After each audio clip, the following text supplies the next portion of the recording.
we were ruled by these two corrupt families. Benazir Bhutto and I knew Nawaz Sharif. Both of them were quite corrupt. They started making money. Corruption is something which destroys a country. اگلے election میں وزیر اعظم کا امیدوار کون؟ نواز شریف.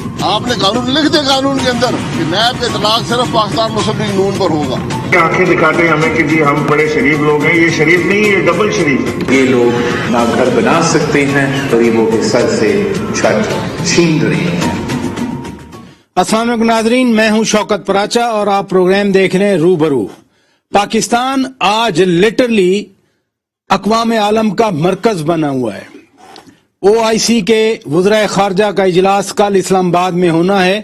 اجلاس میں شرکت کے لیے 28 ممالک کے وزرائے خارجہ یا وزیر مملکت برائے خارجہ شریک ہوں گے.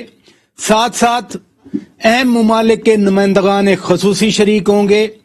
بڑی طاقتیں امریکہ، برطانیہ، روس، فرانس، چین، آسٹریلیا، کینیڈا، اٹلی، جرمنی، ان سب کے نمائندے بھی پاکستان میں ہی اس اجلاس میں شریک ہوں گے.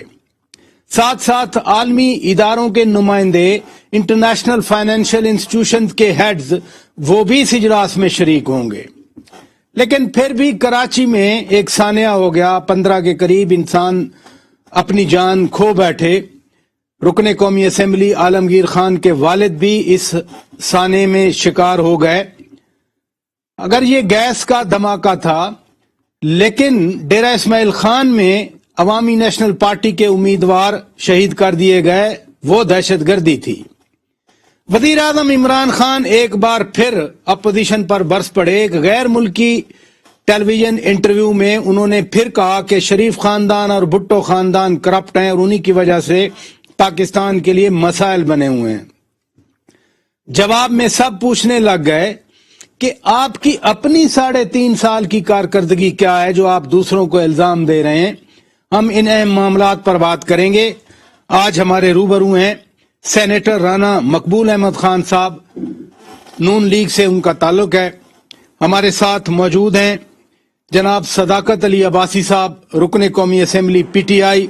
اور ناظرین ہمارے ساتھ موجود ہیں جناب قادر خان مندوخیل صاحب، پیپلز پارٹی کے رکن قومی اسمبلی، کراچی سے جوائن کیا ہے.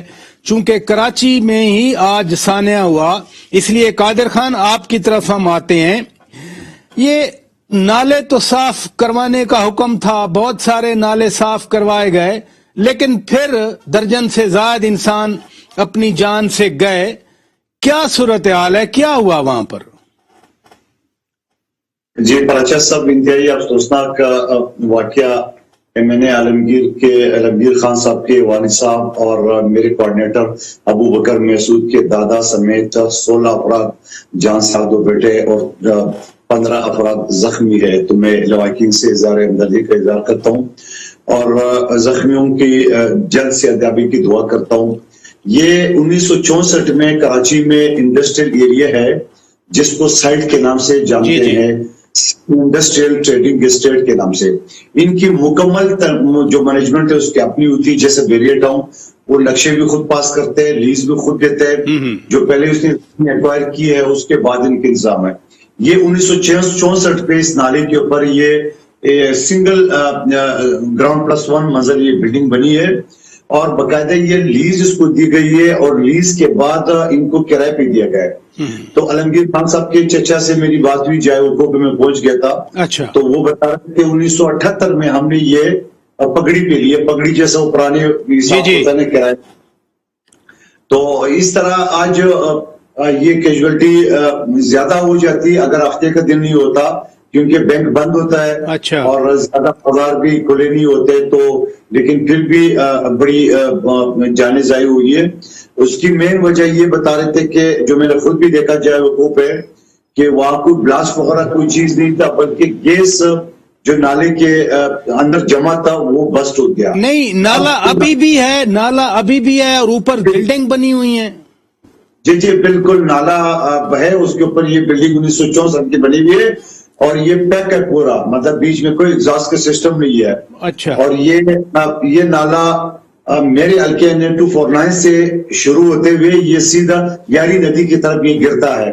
تو یہ مکمل پیک ہے تو یقیناً اب پیٹ ہے اس کی گیس کا اخراج وغیرہ کا کوئی سسٹم نہیں تھا، جس سے یہ حادثہ ہوا، جس میں ایک 2 معصوم بچے بھی زخمی ہے، جو عیدی ٹرسٹ والے بتا رہے تھے کہ وہ چھوٹے بچے تھے۔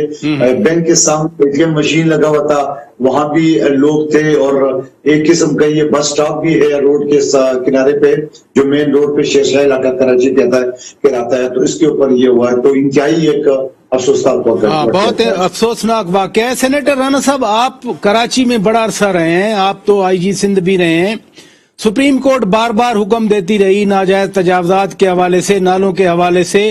نسلہ ٹاور گرایا تو وہاں جلوس نکل گئے، وہاں پریس کانفرنسز ہونے لگیں، لیکن دیکھیں نا، اگر حکمت تھی، وہ کچھ کہہ رہے تھے، مان لیا جاتا، ادروائز یہ سانحہ ہو گیا۔ راجہ صاحب، آپ درست فرما رہے ہیں، یہ بہت پریشانی کی سچویشن بڑی تیز سے ہے۔ میں سمجھتا ہوں کہ سب سے پہلے تو اس کی انویسٹیگیشن ہونی چاہیے۔ ٹھیک ہے، ہاں، البتہ ابھی تک تو پریلیمنری رپورٹ تو یہی ہے کہ گیس کی لیکیج کی وجہ سے ہوا ہے، لیکن اس کا تھورو پروب، اس کی فورینسک ایگزامینیشن اور پراپر آبجیکٹو انویسٹیگیشن کر کے نتیجے پہ پہنچنا چاہیے۔ دوسرا، اس کا کوئی دیر پا حل بھی ڈھونڈنے کی ضرورت ہے۔ جو ہو گیا ان کو آپ سزائیں بھی دیں۔ لاہور میں 2-3 دفعہ پرانی بلڈنگز گریں، تو پھر وال سٹی اتھارٹی بنائی گئی یہاں، تو اس میں ان کی جو ہسٹوریکل ہیریٹیج کو ریسٹور کرنے کے لیے بھی اور اس چیز کو دیکھنے کے بھی ان کو ایک الگ اتھارٹی کی ضرورت ہے ایسے سٹرکچرز کے لیے، اور فوری طور پہ اس پہ کام کریں۔ اور وہ سمجھتے ہیں کہ اگر ایسا مسئلہ ہے جس بلڈنگ کو جو ونلیبر ہے، جس میں انسانی جانیں بھی جا سکتے ہیں، حادثہ ہو سکتا ہے، ان کو فوری طور پہ آئیڈینٹیفائی کر کے لسٹ آؤٹ کر کے ان کے مکینوں کو آپ چاہے پلاٹ دے دیں، چاہے آپ 2, 3, 4, 6 مہینے میں ان کے لیے الگ گھر بنا دیں۔ بڑی جگہ ہے، حکومت کے پاس بڑی جگہ ہوتی ہیں، بڑی ڈیپتھ ہوتی ہے، تو وہاں سے ان کو شفٹ کر کے ایسی بلڈنگز جو ہیں جو اتنی زیادہ پرانی ہو چکی ہیں ان کو ڈیمولش کیا جائے، اور یہ ساری کی ساری obstruction جو ہے ان کو دور کیا جائے۔ رانا صاحب، اتنا عرصہ سے اگر یہ جیسے بتا رہے ہیں قادر خان صاحب کہ 1964 میں یہ بلڈنگ بنی تھی، یعنی ان بلڈنگ کے نیچے نالے جاری رہے، گیس پائپ لائن بھی بچھتی رہی، واٹر پائپ لائن بھی ہوں گی، تو کبھی کسی نے نہیں سوچا کہ یہ کوئی ہیومن ٹریجڈی میں یہ بدل سکتی ہے، کوئی سانحہ ہو سکتا ہے، جو کہ الٹیمیٹلی آج ہو گیا رانا صاحب؟ جی، اور بھی ہوں گے اگر اس کو انٹرسپٹ نہ کیا گیا۔ یہ بہت بڑی غلطیاں ہوئی ہیں، اس میں کوئی شک نہیں۔ جو متعلقہ اتھارٹیز ہیں انہوں نے ذمہ داری سے کام نہیں کیا، بلڈنگ کی سرٹیفکیشن پراپر نہیں کی، ان کے سائٹس کو ایگزامن نہیں کیا، ان کو سپروائز نہیں کیا۔ بہت سارے مسائل ایسے ہوتے ہیں جو انڈر ہینڈ کر لیے جاتے ہیں۔ اس کے لیے ضروری ہے کہ کوئی کمپیٹنٹ لوگ لگائے جائیں جو ایمانداری سے اس کے اوپر کام کریں، اور ان سب جو اس طرح کے اسٹرکچرز ہیں ان کو ریموو کریں، ان کی جگہ ان کو ریپلیسمنٹ دے دیں 2, 3, 4 مہینے میں، 6 مہینے میں۔ یہاں داتا دربار میں ایسے ہوا تھا، تو ہم لوگوں نے نہیں ہلانے دیا تھا لوگوں کو، اس وقت اسٹرکچر گرائے تھے جب ان کے لیے ریپلیسمنٹ جگہ بن گئی تھی ملٹی سٹوری، تو اس میں 6 مہینے لگے تھے۔ تو چلو 4-6 مہینے پہ ایمرجنسی بیسس پہ ان کو اسٹرکچر بنا کے دیں اور وہاں سے شفٹ کریں، اور ایسی بلڈنگز کو آئیڈینٹیفائی کر کے ان کو ڈیمولش کریں۔ آپ کو پتا ہے کراچی کا تو ایک بہت بڑا اور ایشو ہوا ہے کہ جو نیچرل واٹر چینلز تھیں اس میں سارے اسٹرکچرز بن گئے ہیں۔ جب بارش ہوتی ہے تو سارے کا سارا کراچی ڈوب جاتا ہے، اس کو بھی ریوزٹ کرنے کی ضرورت ہے، ریوائز کرنے کی ضرورت ہے۔ کراچی کے ارد گرد زمین ہے تو ان کو پلاٹس دیے جا سکتے ہیں، وہاں نئی آبادی بسائی جا سکتی ہے، لیکن یہ جو بار بار ہیومن ٹریجڈی ہوتی ہے اس کو روکنے کا یہی طریقہ ہے۔ باقی آپ پینلٹی ضرور دیں جنہوں نے زیادتی کی ہے، لیکن پینلٹی سے یہ مسئلہ حل نہیں ہوگا۔ پینلٹی تو ہے ایک اس کے لیے باقاعدہ پلاننگ کرنا پڑے گی۔ آپ نے درست کہا۔ عباسی صاحب، یہ جی رانا صاحب آپ کچھ ایڈ کرنا چاہ رہے ہیں؟ میں نے کہا جی اس کے لیے پلاننگ کرنی ہوتی ہے، اس پہ ریسرچ اینڈ اسٹڈی ایک ونگ اس کا بنایا جائے جو ایکسکلوسیولی یہی کام کرے۔ یہ KDA نہیں کر سکے گا، KDA کے پاس بہت کچھ ہے، وہ نہیں کر سکے گا۔ ایک الگ اتھارٹی بنائی جائے جو اسپیسیفکلی فوکس کرے اسی کام کے اوپر۔ عباسی صاحب یہ گیس کا محکمہ تو وفاق کا محکمہ ہے، جب بھی وفاقی وزراء ادھر سے جاتے ہیں وہ سندھ حکومت کو وہاں کی کبھی 13 سال گنتے ہیں، کبھی 40 سال گنتے ہیں، لیکن گیس پائپ لائنیں جیسے کے الیکٹرک بجلی جو ہے وہ سندھ گورنمنٹ کے انڈر نہیں ہے، کے الیکٹرک گیس بھی ان کے انڈر نہیں ہے، تو ذمہ داری تو سب کی بنتی ہے پھر۔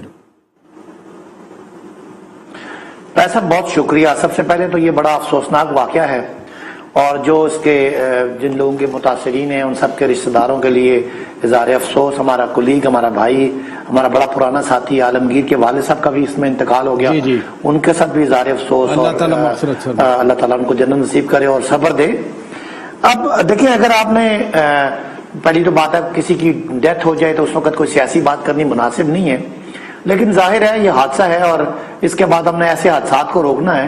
تو آپ نے کہا کہ وفاقی حکومت کی ذمہ داری ہے، میں اس حد تک مان لیتا ہوں، لیکن یہ کوئی پیسہ کرنے والی بات تو نہیں ہے کہ 13 سال ہو گئے پیپلز پارٹی کو، 18ویں ترمیم کے بعد سارے اختیارات ہیں، پھر آپ کہتے ہیں ہم کرپشن کی بات نہ کریں، ہم ایسی بات نہ کریں، ان کا دل نہ دکھے۔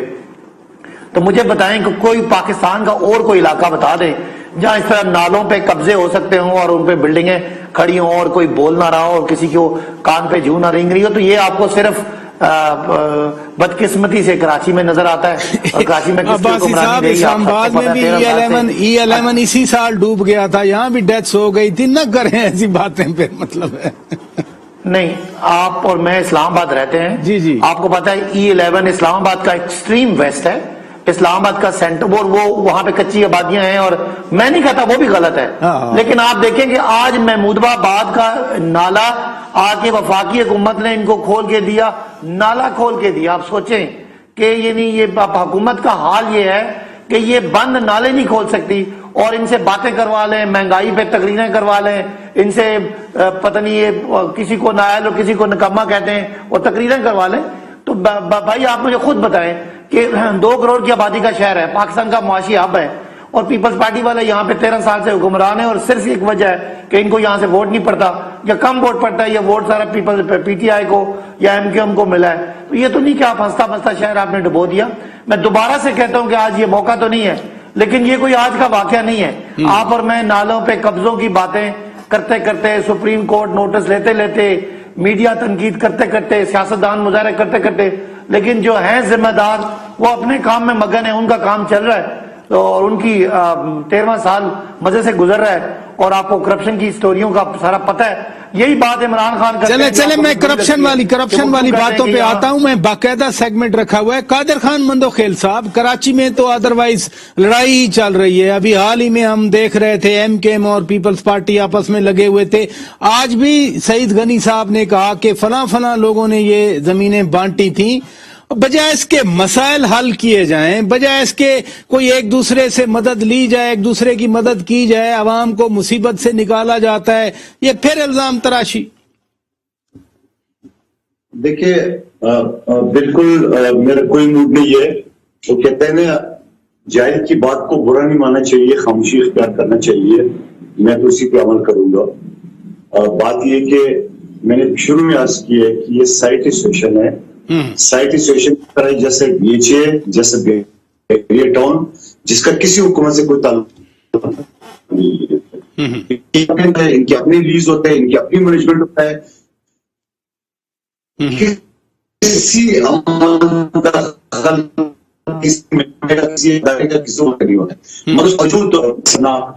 صاحب ہماری کلیگ ہے، میرے اپنے کوآرڈینیٹر ابو بکر مسعود کے دادا کا بھی اس میں انتقال ہوا ہے، اور بھی جانیں ظاہر ہوئی ہے۔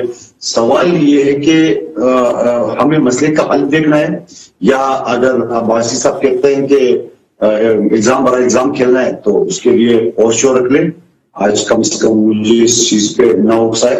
سوال یہ کہ جہاں کراچی بدامی کیس چل رہا ہے، جہاں نیسلا ٹاور ایک نئی کنسٹرکشن کو بم سے اڑانے کی جو ہے نا وہ پلاننگ بنا رہے تھے، تو میری تو یہ گزارش ہے کہ جو ہیریٹیج ہوتا ہے یا پرانی جو بلڈنگ ہے، یا جیسے بلڈنگ کنٹرول کے ایک رولز ہے، لیکن یہ بلڈنگ کنٹرول کے اس میں بھی نہیں آتا ہے پھر آپ آصف صاحب اس طرف آئیں گے، بلڈنگ کنٹرول کچھ میں نہیں آتا ہے. یہ سائٹ ایسوسیشن کی اپنی مینجمنٹ ہے جس کا کسی عدالت کی مداخلت نہیں ہے. وہ ایک انڈسٹریل زون ہے، انڈسٹریل اسٹیٹ ہے، ان کی سب کچھ اپنی، لیز بھی اپنی ہے، پلاننگ بھی اپنی ہے، نقشہ بھی اپنا ہے، ہر چیز اپنا ہے ان کا.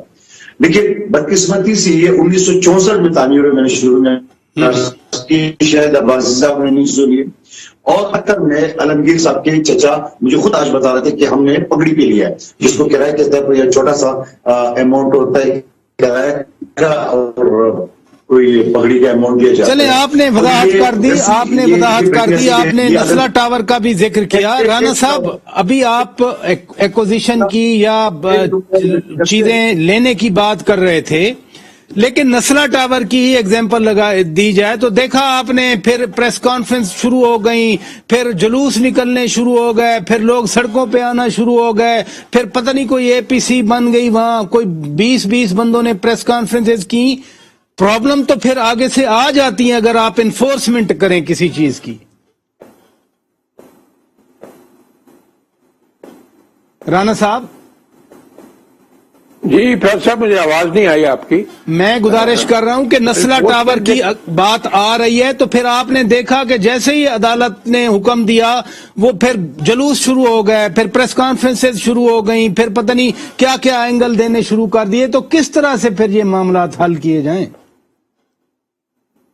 دیکھو جی، ایک اسٹینڈرڈ ڈرل ہے. میں نے آپ کو یہ دادا دربار کے ارد گرد کو آبادی پچھلے 75-80 سال سے سی، تو جب اس کو گرانا تھا تو ریئیکشن بھی ہوا، وہ میرے نوٹس میں آیا، سول ایڈمنسٹریشن نے گرانا شروع کر دیا تو چیخو پکار ہوئی. میں نے اپنی پولیس کو کہا کہ جی آپ بالکل نہیں یہ گرانے دیں گے جب تک اس کی ریپلیسمنٹ نہیں، کیونکہ بے گھر کرنا بچوں کو، عورتوں کو یہ مناسب نہیں ہے. تو آپ تھوڑا وقت لے کے ان کو جگہ لے کے دیں، وہاں ان کو سٹرکچر بنا کے دیں، پھر یہ خالی کروائیں. تو ایسے ہی ہوا کہ میں نے جیسے پہلے کہا کہ 6 مہینے کے اندر ایمرجنسی لیول پہ وہ گورنمنٹ نے سٹرکچر بنائے، اور 6 مہینے کے بعد وہ ساری کی ساری سٹرکچر جو ڈیمولش کر دیے گئے. تو یہ ایسے تو ہوگا، لیکن سپریم کورٹ نے یہ بھی آرڈر کیا تھا کہ ان کو کمپنسیٹ کریں یا اس کے لیے کوئی ریپلیسمنٹ کریں. تو اس کو کوئکلی، ہریڈلی، ایکسپیڈیشسلی کرنا چاہیے تاکہ ان لوگوں کی جو اپنی ایک پریڈیکمنٹ ہے اس کا حل ہو سکے. باہر صورت جو بھی بلڈنگ ناجائز جگہ پہ ہے یا obstruction پیدا کرتی ہے یا یہ واٹر چینل کو روکتی ہے، اس کے لیے کوئی نہ کوئی ریپلیسمنٹ تو آپ کو دینی پڑے گی. تو بہتر حال یہی ہے. ریئیکشن اسی لیے بھی زیادہ ہوا کہ اس کو پہلے ایک طرح سے اسٹریم لائن نہیں کیا گیا. تو سپریم کورٹ نے تو اپنے لیول پہ درست کیا تھا. بیسک اسپرٹ یہی تھی نا کہ یہ ساری کی ساری obstruction جو ہے ریموو کی جائیں. تو اب کمر بستہ ہو جائیں، کوئی ایسی بات نہیں ہے. یہ مسئلے بہت بڑے بڑے مسئلے جو ہیں حکومتیں اور عوام مل کے حل کر سکتے ہیں، یہ حل ہو جائیں گی، لیکن مشن کے طور پہ اس کو کیا جائے. مندوخیل صاحب، آپ کچھ کہنا چاہ رہے تھے، ذرا آپ کی انٹرپشن ہو گئی آپ کی آواز میں. قادر خان صاحب، آپ کچھ کہنا چاہ رہے تھے. ناظرین بریک لے لیتے ہیں، بریک کے بعد جب واپس آئیں گے ہم بات کریں گے. وزیر اعظم نے ایک غیر ملکی چینل کو انٹرویو دیا، انہوں نے پھر بات کی کہ بھٹو خاندان اور شریف خاندان نے اس ملک کو لوٹ لیا اور آج حالات جو ہیں وہ اسی وجہ سے ہیں. ہم بات کریں گے 3.5 سال کے بعد بھی پچھلوں کو مورد الزام ٹھہرایا جا رہا ہے. آج پیپلز پارٹی اور نون لیگ دونوں نے کہا کہ آپ کی اپنی کارکردگی کہاں ہے. بریک کے بعد بات کریں گے. ویلکم بیک ناظرین، آپ روبرو پروگرام دیکھ رہے ہیں. مندوخیل صاحب، وزیر اعظم عمران خان کا ایک انٹرویو گزشتہ رات آیا، آج صبح بھی پی ٹی وی نے چلایا. وزیر اعظم کہتے ہیں کہ شریف خاندان اور بھٹو خاندان نے کرپشن کی، لوٹ مار کی، پیسہ باہر لے گئے اور اس وجہ سے ملک کا یہ حال ہے. یہ راک تو ہم پچھلے 3.5 سال سے اور اس سے پہلے 22 سال سے ہم سنتے آ رہے تھے. تو ذرا میں یاد دلا دوں ان کی والد محترم کو کس چیز پہ نوکری سے نکالا تھا بھٹو صاحب کے دور میں؟ کرپشن پہ. جس کے دودھ کے جو ہے نا وہ ڈبے کرپشن سے آ گئے، وہ ہمیں کرپشن کی بھاشن دے رہے ہیں، وہ ہمیں کرپشن کی داستان ہے. اور کچھ شرم ہوتی ہے، کوئی آیا ہوتی ہے. آپ 3.5 سال ہو گئے ابھی تک وہی رہا، کچھ تو بدل دو نا، کوئی ڈائلاگ ہی بدل دے. آپ نے کیا کیا 3.5 سال میں؟ ایک پروجیکٹ عباسی صاحب مجھے پاکستان میں بتا دے جو انہوں نے مکمل کیا ہے.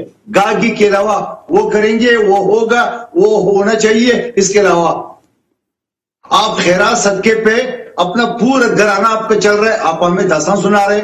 آج عالمی دنیا کو آپ نے اکٹھا کیا، ملک کا آپ نے ستیاناش کر دیے. آپ کے فوج کے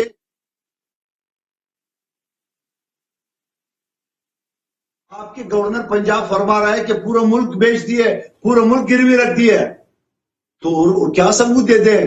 مہنگائی آپ کے سامنے، گیس کا پورا ملک میں نام نہیں ہے. نہیں وہ تو کہتے ہیں کہ جو آج کے جو مسائل آپ گن رہے ہیں قادر خان صاحب، جو مسائل آپ گن رہے ہیں وہ کہتے ہیں کہ یہ انہی لوگوں کی وجہ سے ہیں، انہی کے پیدا کردہ مسائل ہیں. ارے پراچا صاحب ہماری وجہ سے. آپ نے 3.5 سال میں کیا کیا اپنا تو بتا دے. آپ نے کیوں بولا کہ میں 3 مہینے پاکستان بنا لوں گا؟ آپ نے جھوٹ کیوں بولا تھا کنٹینر پہ چڑھ کے؟ آپ تو کہہ رہے 3 مہینے میرے پاس 200 معاشی ٹیم ہے جس کا سرغنہ ارسطو ہوگا. وہ تو 6 مہینے میں آپ کا ارسطو فیل ہو گیا. جس پیپلز پارٹی کو آپ کرپٹ کہتے تھے اس پیپلز پارٹی کے وزیر آپ کو لینے پڑے. اور پھر جو اس پیپلز پارٹی اور نون لیگ کو آپ کہتے ہیں کہ انہیں 10,000 ارب لیے. 10,000 ارب تو 10 سال میں آپ گنوا رہے تھے ہمیں. آپ نے تو 3 سال میں 17,950,000 ارب لے چکے. ابھی IMF کے ساتھ گھٹنے آپ نے ٹیک دیے. آپ نے پورا پاکستان گروی رکھ دیے. اسلام آباد کا سیکٹر 9 کا پارک آپ نے رکھ دیا. سوال یہ آج آپ نے خیرات کا جس آپ کے معمول آپ کا عادت ہے جس سے آپ کا گھرانہ چل رہا ہے. جو شوکت خانم اسپتال کا آپ نے بنیاد رکھ دی، سائڈ میں آپ کا اپنا گھر چل رہا ہے. آج آپ نے عالمی دنیا کے سامنے پہلے آپ نے ڈیم کا ڈرامہ کیا، اس کے بعد آپ نے ریزرو کا ڈرامہ کیا. آج ہم نے افغانستان کے نام پہ بھیک مانگنے کے دنیا کے سامنے آپ بیٹھے ہوئے. آپ کو پتہ نہیں ہے یہ جو عربی شہزادے آئے ہوئے ہیں، یہ عربی شہزادے جو نا یہ امریکہ مائی باپ کے خلاف آپ کو ٹکا بھی نہیں دیں گے. آپ کو ذلالت اور رسوائی کے سوا کچھ بھی نہیں ملے گا. آپ نے دھوکہ دیا. چلیں آپ نے بڑا سوال اٹھایا، آپ نے قادر خان صاحب بڑا سوال اٹھایا کہ انہوں نے کیا کیا ہے. عباسی صاحب سے پوچھ لیتے ہیں. بھائی صاحب 3.5 سال کی کارکردگی پر بار بار سوال اٹھایا جا رہا ہے. اس انٹرویو کے بعد دونوں جماعتوں کا رد عمل آیا کہ ہمیں الزام دینے کی بجائے اپنی کارکردگی تو بتائیں. پرائے صاحب پہلے تو ایک سنجیدہ بات کر لیں کہ جو انہوں نے کہا ہے کہ جی یہ جو بندے اکٹھے کیے ہیں یہ پیسے مانگنے کے لیے اکٹھے کیے ہیں. بڑے افسوس کی بات ہے کہ پاکستان جو ہے وہ OIC کی وزرائے خارجہ کی کانفرنس ہوسٹ کر رہا ہے جہاں دنیا کے سارے اہم ممالک سے افغانستان کا ایشو جس کو نہ ہم نے خراب کیا اور نہ اس کو افغانستان کے ایشو سے ہمارا کوئی کرنا لینا دینا تو نہیں تھا. ہم ظاہر ہے اس میں ایک افیکٹی تھے، ایک متاثرہ فریق تھے. آج افغانستان میں بہت بڑا ایک ہیومن کرائسس آ رہا ہے. اس کو بچانے کے لیے پوری دنیا کے لوگ یہاں آ کے بیٹھ کے اس کے حل کے لیے ایک پوری ڈسکشن ہو رہی ہے اور اس مسئلے کے حل کے لیے دنیا پہ ایک ڈائریکشن دینے کے لیے اتنا بڑا کام ہو رہا ہے. اور پیپلز پارٹی کے نمائندے اس کا مذاق اڑا رہے ہیں. یہ دیکھنے والے خود ان کی سنجیدگی پہ اور پاکستان کے ساتھ مسائل کے ساتھ ان کی جو تعلق ہے وہ آپ خود ہی اندازہ لگا لیں. پہلی بات تو یہ ہے جو کرنی ضروری ہے کہ اللہ تعالیٰ کرے کہ یہ کانفرنس کامیاب ہو اور اس کو ناکام کہنے والے اللہ تعالیٰ ان کے منہ میں خاک، اور اللہ تعالیٰ کرے کہ یہ افغانستان جو ایک کرائسس پاکستان کے لیے، خطے کے لیے اور دنیا کے لیے خدا نخواستہ بن رہا ہے اس کو یہ کانفرنس حل کرنے میں معاون اور مددگار ثابت ہو اور عمران خان کی کوششوں کو اللہ تعالیٰ کامیاب کرے اور اس خطے میں امن آئے اور افغانستان میں ایک مستحکم حکومت آئے تاکہ خطے میں ایک معاشی ترقی ہو. دوسری بات یہ کہ یہ کرپشن جو ہے یہ کوئی آپ کی میری تو بات نہیں ہے. آپ محترم زرداری صاحب سے پوچھ رہے ہیں، وہ کہتے ہیں نواز شریف اس دھرتی کا معاشی درندہ ہے، وہ بہت بڑا انہوں نے کرپشن کیا ہے. اور شہباز شریف اور نواز شریف صاحب سے سن لیں وہ زرداری صاحب کے بارے میں، ان کی حکومتوں کے بارے میں کیا باتیں کرتے رہے. کیا غلط بات کی ہے عمران خان نے؟ کیا آپ کے قائدین کے بارے میں دنیا کے فرنٹ پیجز پہ آپ کی کرپشن کے حوالے سے کہانیاں نہیں چلتی رہیں؟ کیا وہ کہانیاں نہیں چھپتی رہیں؟ کیا نواز شریف صاحب کے جو ان کے لندن میں فلیٹ ہیں ان کے بارے میں پوری دنیا کے جو پیناما پیپرز میں ان کا نام نہیں چل رہا؟ کیا آج بھی نواز شریف صاحب جہاں رہ رہے ہیں ان کے پاس ان کا کوئی ثبوت ہے؟ کیا وہ جو آپ کو $60 ملین کا جو آپ کا پیسہ تھا جس پہ آپ نے نہیں لے کے اپنی حکومت ختم کی، کیا آپ اسے انکار کر سکتے ہیں؟ کیا کیا وہ جو دیگر آپ کے پاس منی لانڈرنگ کے الزامات ہیں عباسی صاحب گزارش یہ ہے سوال یہ ہے کہ آپ نے 3.5 سال میں کیا کیا، آپ کا کیا کارنامہ ہوا، آپ نے کیا کنٹریبیوٹ کیا؟ جی بہت اچھا سوال ہے. اب دوسرا سوال ہے ہم نے کیا کیا. پرائز صاحب جس آپ کو بھی مبارک ہو، آپ بھی پنجاب کے شہری ہیں، اور مندو خیل صاحب کے اگر شناختی کارڈ ان کا کے پی کے کا ہے تو ان کو مبارک ہو کہ پورے کے پی میں اور پنجاب میں الحمدللہ ہر آدمی کو 10 لاکھ روپے کی ہیلتھ انشورنس مل گئی ہے. آپ کی مرضی ہے تو گورنمنٹ کے اسپتال سے علاج کرائیں، آپ کی مرضی ہے تو پرائیویٹ سے کرائیں. یہ ایک انقلاب ہے جو شاید ترقی پذیر کسی ملک میں، کسی اور ملک میں نہیں ہے، اور ترقی یافتہ ملکوں میں بھی ان کی انشورنس کٹتی ہے تو وہ ان کی ہیلتھ انشورنس ہوتی ہے. تو آپ کو اتنا بڑا ایک آپ کا سوشل سیکٹر کی آپ کی جو کامیابی ہے وہاں سے شروع کرتا ہوں. اور دوسرا، دنیا جو ہے کورونا میں مر گئی، دنیا کو سمجھ نہیں آ رہی تھی، دنیا پریشان تھی، اور یہ بھی جو ایلیٹ کلاس کے لیڈر ہیں ہمیں کہتے ہیں کہ لاک ڈاؤن کریں، کوئی بات نہیں، غریبوں کو مرنے دیں. جس طرح ہماری حکومت نے پوری دنیا کے سامنے کورونا کو ہینڈل کیا، میں پاکستان کی بات نہیں کرتا، ان کرپٹ لوگوں سے اپنا موازنہ نہیں کرتا، دنیا کی جو لیڈرشپ ہے ان میں عمران خان پہلے نمبر پہ آئے کورونا کو ہینڈل کرنے میں. اور دنیا کا گلوبل وارمنگ کا اور کلائمیٹ چینج کا جو ایشو ہے اس میں دنیا کے بڑے بڑے ملک پاکستان کی تعریفیں کرتے ہیں. یہ 3 باتیں ہیں انٹرنیشنل سٹینڈرڈ کی.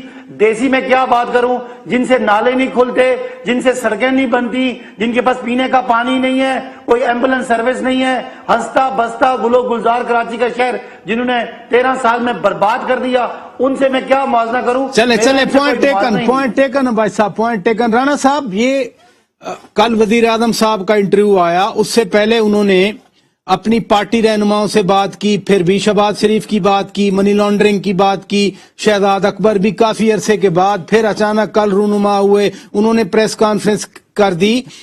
آپ کی پارٹی نے جب سے یہ اعلان کیا کہ میاں شہباز شریف اگلے وزیر اعظم کے امیدوار ہیں، ادھر سے حملے تیز ہو گئے. کوئی کوریلیشن دیکھتے ہیں آپ اس کا؟ جی بالکل کوریلیشن ہے، لیکن اس سے پہلے میں ایک بات عرض کرنا چاہوں گا. جی بھٹو صاحب کا ذکر کیا اور ان کی بیٹی بے نظیر صاحبہ، یہ دونوں شہید ہیں، ٹھیک ہے. اس کو ایک ڈکٹیٹر کے ہاتھوں شہادت ملی، جی ان کو ٹیررسٹوں کے ہاتھوں شہادت ملی.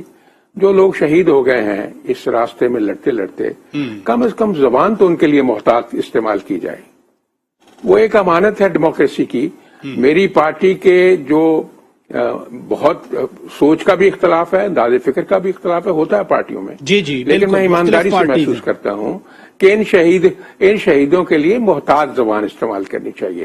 ایک بات کو اسی طرح رگڑا نہیں دیا جائے جو ایک وربیٹم چلتا رہتا ہے، اسی کے اوپر چلایا جائے. اب میں آپ کو عرض کروں گا کہ یہ جو فرما رہے ہیں عباسی صاحب، ان کی ہر بات ہمارے سر ماتھے پہ. لیکن یہ جو شہباز صاحب کی بات ہے کہ جی وہ کیونکہ وہ الٹرنیٹو ہے، نظر آ رہا ہے وہ الٹرنیٹو ہے، تو ان کو جب تک مطلب ایک طرح سے نقصان نہ پہنچایا جائے تو وہ کیسے سین سے ایک طرف ہوں گے. اب آپ نے عباسی صاحب نے وہ اس کی فلیٹس کی بات کی. عباسی صاحب سے میں عرض کروں گا کہ یہ جج جو ہیں بشیر صاحب کا فیصلہ پڑھ لیں جس میں انہوں نے سزا دی تھی میاں صاحب کو. پہلے پیجز میں وہ لکھتے ہیں کہ میں نے انکریمنیٹنگ ایویڈنس دیکھی ہے، اس کو ایگزامن کیا ہے، کوئی ایویڈنس جو ہے میاں نواز شریف مریم نواز کے خلاف نہیں ملی، اور they are not found guilty under section 9 of the accountability ordinance, hence they are acquitted. یہ لکھا ہوا ہے، ہینس دے آر ایکویٹڈ، اور آخر میں جا کے وہ ان کو کنوکشن کر دیتے ہیں. آپ سمجھتے ہیں یہ کیسے ہوا ہے؟ یہ اپنے آپ ہو گیا ہے. اب آپ ان کے کیس کو سپریم کورٹ پہ لے کے جاتے ہیں، کسی کا لے کے گئے آج تک، اور ان کو جو ڈسکوالیفائی کیا ہے تاعمر، اس میں کیا لکھا ہے کہ ہمارے پاس کوئی ایسی جورسپروڈنس کی کوئی ایسی شک تو نہیں ہے، لیکن ہم نے بلیک لا ڈکشنری کنسلٹ کی ہے، اور بلیک لا ڈکشنری کی انٹرپریٹیشن کے مطابق یہ ڈیزرو کرتے ہیں کہ ان کو فار لائف ڈسکوالیفائی کیا جائے. وہ خدا کے بندو، دنیا کی کوئی جورسپروڈنس اٹھا کے دیکھ لو، کوئی بلیک لا ڈکشنری کی ریلیونس ہوتی ہے لا کی انٹرپریٹیشن میں. اس لیے میں یہ سمجھتا ہوں کہ یہ زیادتی ہوئی ہے، ایسے نہیں کرنا چاہیے تھا، اور اس سے سارا نظام جو تلچٹ ہو گیا ہے اس کے آپ نتیجے دیکھیں کیا ہو رہے ہیں. آپ مہنگائی دیکھ لیں، آٹا دیکھ لیں، چینی دیکھ لیں، دوائیاں دیکھ لیں، کوئی چیز دیکھ لیں. رانا صاحب پھر بات میں آپ سے بھی وہی بات کروں گا. وزیر اعظم کہتے ہیں کہ جو مسائل ہیں وہ انہی لوگوں کی وجہ سے ہیں. دیکھیں وہ جو وہ کہیں ان کی مرضی ہے، کوئی ان کو روک تو نہیں سکتا، لیکن ہم تو ایمانداری کے ساتھ انالیسس کر رہے ہیں. آپ مجھے بتائیں جب $4 کی مل رہی تھی LNG تو کیوں نہیں لی؟ آپ $30.5 کی کیوں لے رہے ہیں؟ ابھی آپ کے جو آئل آپ لا رہے ہیں وہ کتنا مہنگا ہے LNG کی نسبت.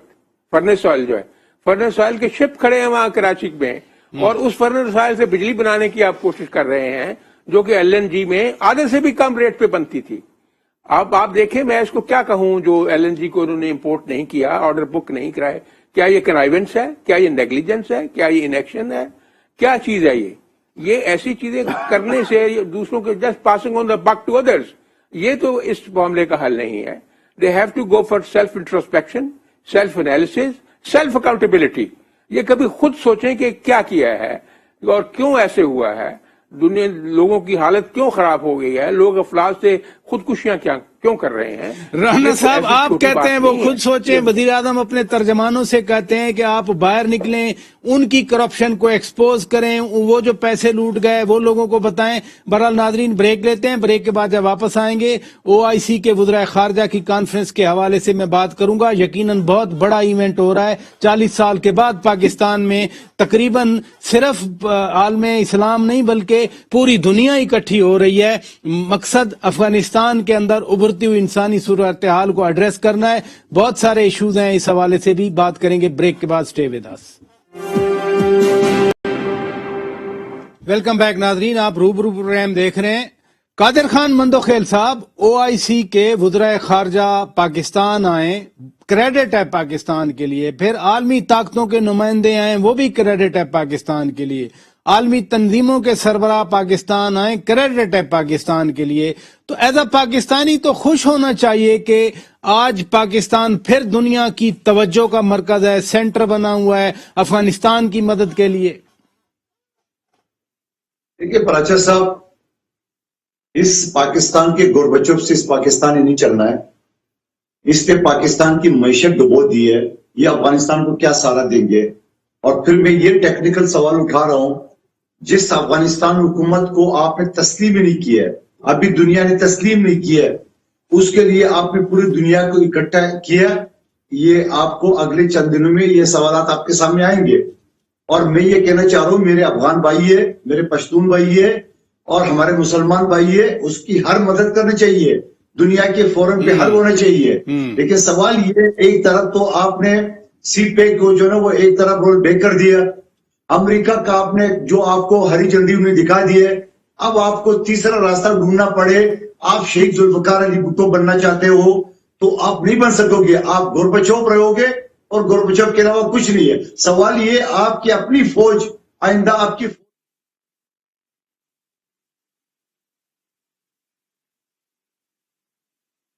طرف جا رہا ہے.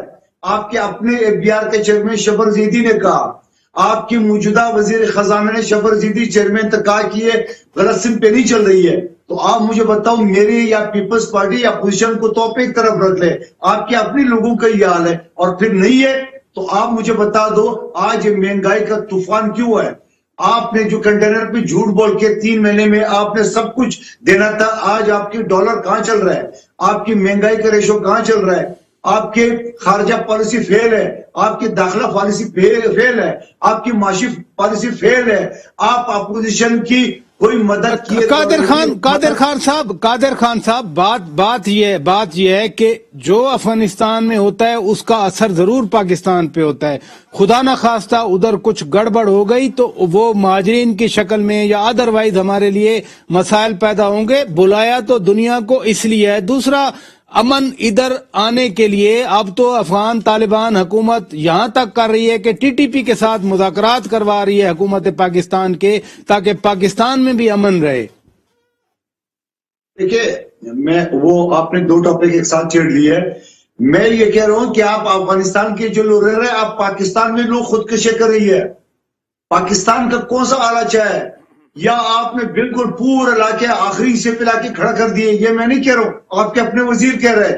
مہنگائی کا آپ کے اپنے وزیر کہہ رہے ہیں، عالمی دنیا کہہ رہے ہیں. آپ بچے سے پوچھے، ذرا عباسی صاحب سے پوچھے، ان کا وہ کیا نام ہے جو دوائیوں میں کرپشن میں ملوث تھا، کیانی صاحب، وہ اپنے حلقے میں گئے تو کیا اشر کیے لوگوں نے؟